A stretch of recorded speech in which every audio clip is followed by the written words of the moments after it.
ছোট্ট একটি আমল নিয়ে আপনাদের মাঝে হাজির হলাম।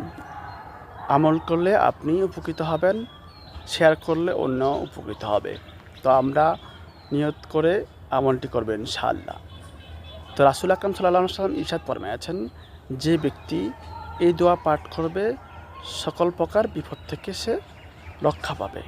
প্রত্যেক মাগরিবের পর ১০০ বার পাঠ করলে তার মনের বাঞ্ছনা পূর্ণ হবে। ১,২৫,০০০ বার করে এক খতম আদায় করলে বালা মুসিবত দূর হবে। ৪০ বার পাঠ করলে মুমূর্ষাবস্থা মারা গেলে সে শহীদি দরজা লাভ করবে। সব গুনাহ মাফ করে দেওয়া হবে। তিরমিজি শরীফে বর্ণিত আছে। তা আমলটি আমরা করব, এবং এত ক্ষুদ্র একটা আমল যেটা করতে পারবেন সব সময় ইনশাআল্লাহ। তো আমরা আমল করব ইনশাআল্লাহ।